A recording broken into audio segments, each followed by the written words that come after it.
que vous a apporté Michel Sony? Vous savez, j'ai été en fait en Géorgie, j'avais très bon professeur à Moscou aussi. Et si vous voulez, quand j'ai rencontré Michel Sony, cet renseignement que j'ai vraiment bien étudié, ça va au-delà des renseignements, comme disait Georges Siffra, et je suis tout à fait d'accord avec lui, parce que ça c'est un événement pour les musiciens qui veulent aller plus loin, de révéler un artiste chez soi, ça c'est quelque chose de formidable et essentiel pour le pianiste.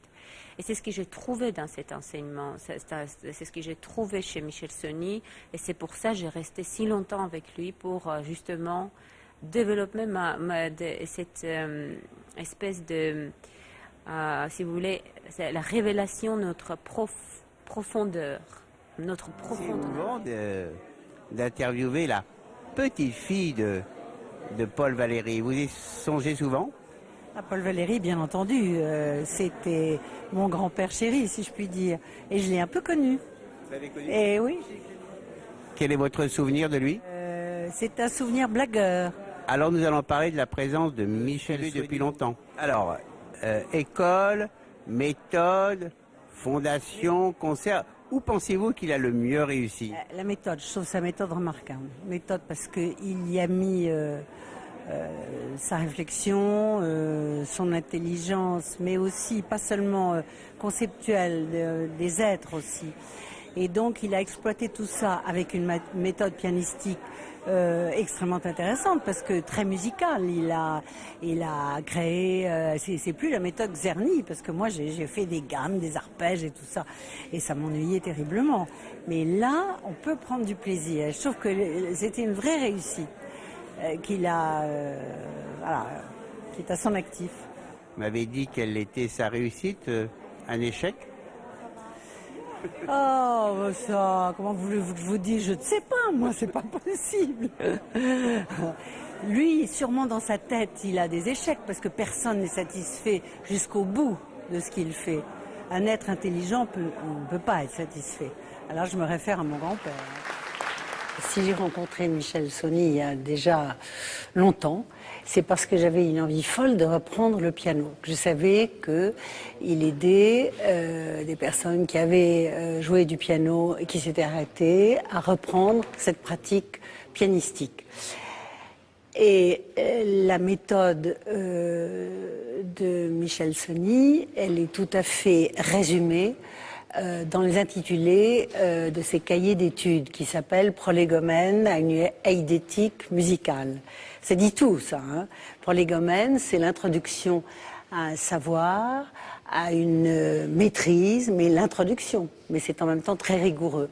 Eidétique, c'est la forme, l'image, et moi j'aime bien qu'on associe l'image à la musique, parce que je trouve que c'est tout à fait compatible. Les arts se fondent entre eux, il n'y a pas de scission entre les arts.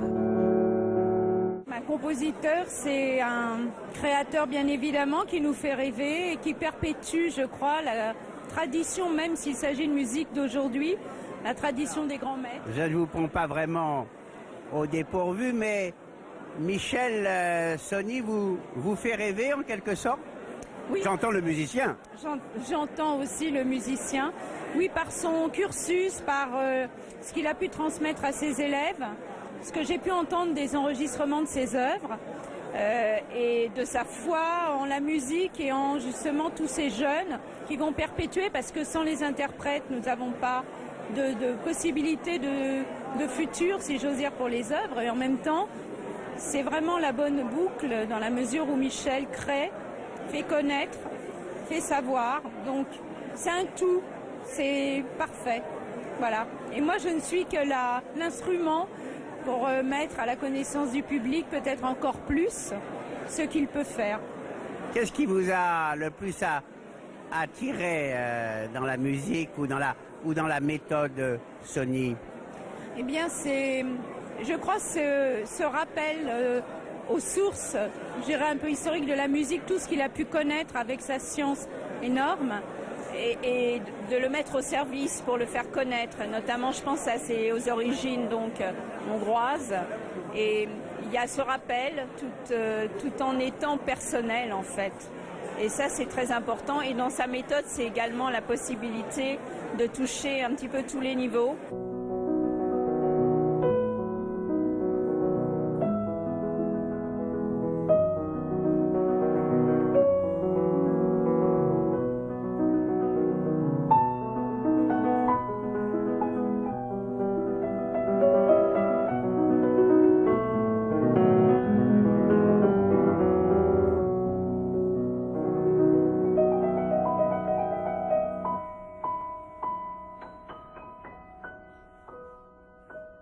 Comment résumeriez-vous les différents talents de Michel Sonny? Quel serait le mot qui vous viendrait à l'esprit? Ah, c'est difficile. C'est une personnalité très cachée et très secrète qu'il faut découvrir et qui est très riche intérieurement. Il s'exprime dans la musique surtout. Il s'exprime beaucoup dans la musique, dans ce qu'il crée. Et il faut le connaître pour un petit peu violer toute sa profondeur d'âme, toute sa richesse. C'est quelqu'un de très grand.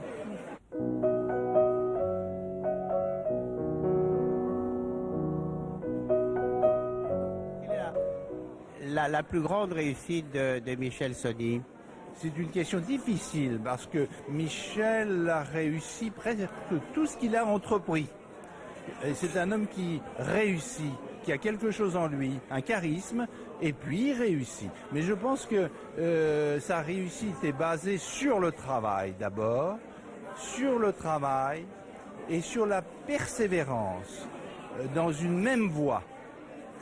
Et en dehors de cela, je pense que les différents aspects, les différentes facettes de sa réussite sont toutes éclatantes. Peut-être la fondation qui perdurera pour moi après lui et avec les jeunes qu'il a formés, et peut-être le sommet de ses facettes.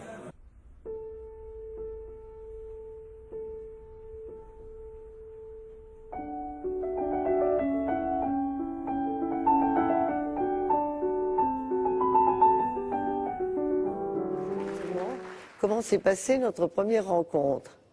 Peut-être que je vais poser la question à Michel, qui n'est pas loin de moi, mais je suis sûre que c'est à la faveur d'une rencontre, et c'est parce qu'il s'occupe spécialement d'enfants. Et en plus d'enfants qui sont jeunes, qui ont toute la vie devant eux, et c'est quand même merveilleux de donner sa chance au talent. J'y pense beaucoup avant parce que je voudrais que ce soit réussi, je voudrais que les gens soient contents, qu'ils passent une bonne soirée, donner de la joie à celui qui a cette fondation, qui met tout en place, et également que ça apporte aux enfants un plus déjà actuellement dans leur vie. Tout peut être musique dans la vie. Une plante, un livre, tout peut vous apporter de la musique, c'est quelque chose qu'on ressent en soi. Et Verlaine a très bien dit, de la musique avant toute chose. Une soirée de gala, c'est très important, c'est très valorisant, aussi bien pour ceux qui participent, autrement dit les jeunes pianistes de la Fondation, que pour la Fondation elle-même, puisque c'est une soirée qui a lieu au bénéfice de la Fondation chaque année. Nous avons le privilège d'avoir monsieur et madame Dassault comme mécènes, justement. Et donc c'est important à tout niveau. Et pour la préparation, pour ces jeunes à qui ça donne une occasion de se dépasser, de repousser leurs propres limites chaque fois, ce sont des magnifiques occasions. Moi, je pense que pour la formation de l'artiste, si vous voulez, il y a deux choses qui sont essentielles. C'est la formation de l'intériorité et la formation, bien sûr, technique. La formation de l'intériorité, c'est cette faculté de développer la sensibilité, de lui donner une occasion de se mouvoir à travers un langage sensible, d'éprouver cette aptitude à vibrer et cette émotivité qui se renforce peu à peu. On peut justement la stimuler, l'éduquer, la perfectionner, ce que j'ai essayé de faire dans mon enseignement. Et en même temps, bien entendu, développer les moyens techniques. On pourrait, c'est très important, parce qu'on pourrait reprendre la formule justement de Paul Valéry qui disait à propos de l'esprit de la main, l'une n'est rien sans l'autre.